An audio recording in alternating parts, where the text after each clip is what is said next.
the first thing she would have said would be, I want to thank the traditional owners of the land that I stand on, the Yuchi people, the Cheyenne people, and the Arapaho people, who have been here long before Denver was founded in 1848. Kim always, so I learned that from her, that in Australia, you know, they start with that, and when I said I find that so respectful, then she would say, well, this is just the beginning, we're just at the beginning of doing reconciliation here in this country. Kim was very respectful of every person, but particularly of people from minorities, so she was really fighting for people in, for example, East Timor, where she founded or co-founded an NGO, Many Hands it is called, that is doing great work there. She did a lot more things than we all know her for,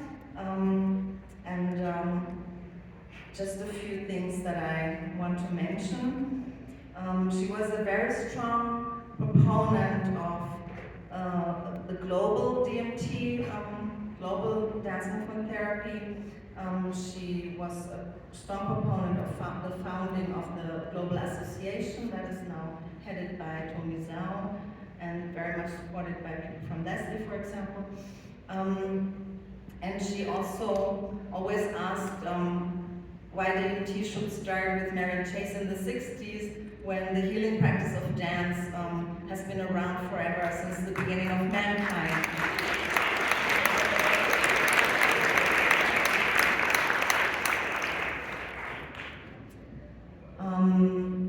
So yesterday I talked to Sherry Goodell, who was also carrying on Kim's work, and she pointed out that Kim prioritized marginalized populations and had such a deep dedication to her students, and that Sherry Goodell thought that every time that Kim was in the room cleared and brightened, and I can understand what she means. So Kim cleared the space, and she created a particular atmosphere of everybody feeling seen and seen in their skills, in their particular skills, and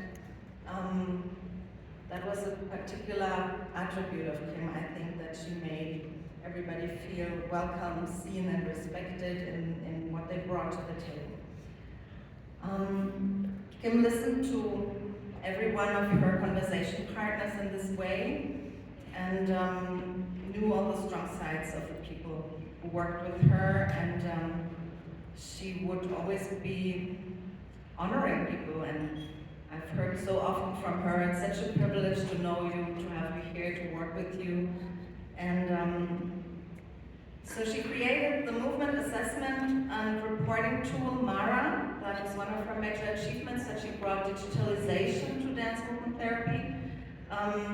She created and tested the outcomes framework in order to bring one tool to our field that we can use in all of the different studies, so that we have a comparability and a framework.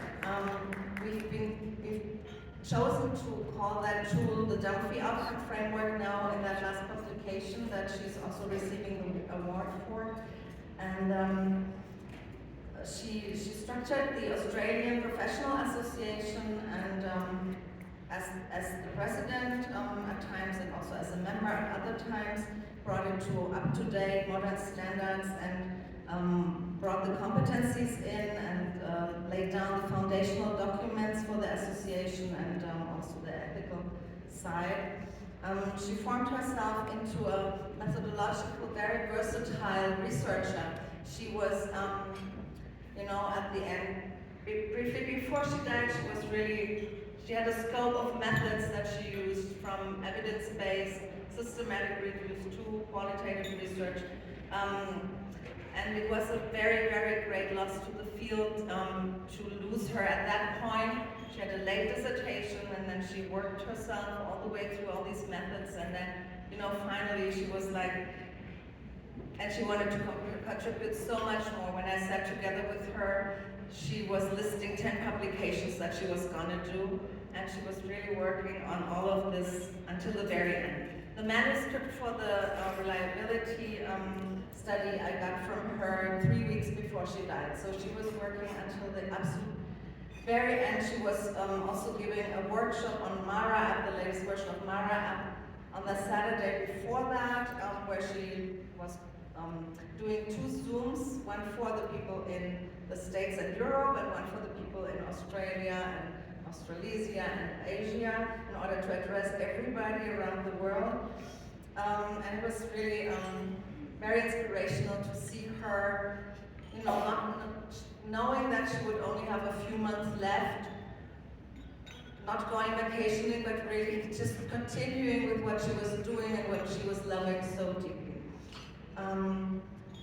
We were very glad to see that she was able to get to know her grandchild, that she was able to spend a couple of months with him. Her daughter Liz is an exceptional person that is carrying on her legacy in the more environmental field than, you know, she's not a dance therapist, but she's doing excellent work in the environmental field.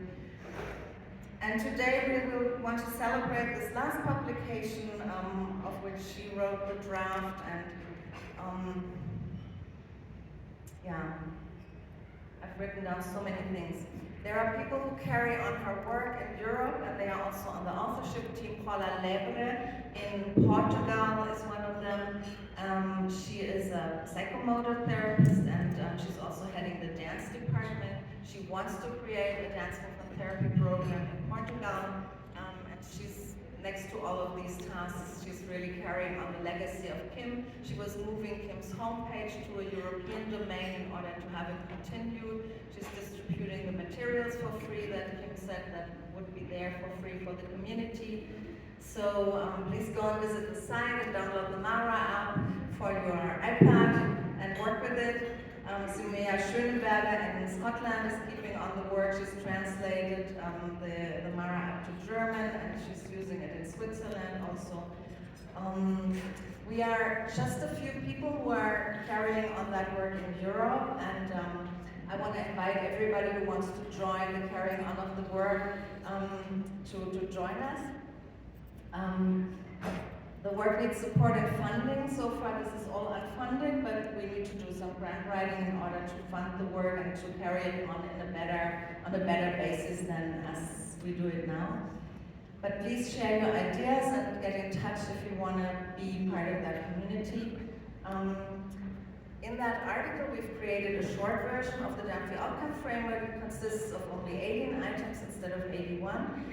It's a substantially shorter form. And I've already yesterday met Cara from New York, who's using it with her populations there. So I was very thrilled and thought, you know, that Kim probably smiling down at us when she sees that this is going on.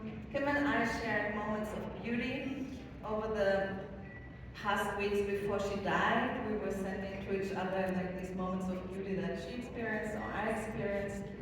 And the last thing that she sent to me was a smiley. So there's always this smile when I think of her.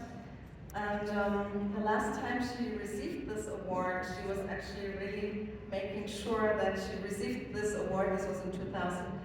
Not because she was dying, because she had this pancreatic cancer, but because of her work. And it's in that spirit, because of you, Kim, and your work. Thank you so much. It's such a privilege to have known you and to have shared time with you. And I know that you would be very, very honored to receive this award. And I want to thank the ADTA committee very much for selecting Kim for the honor of this award.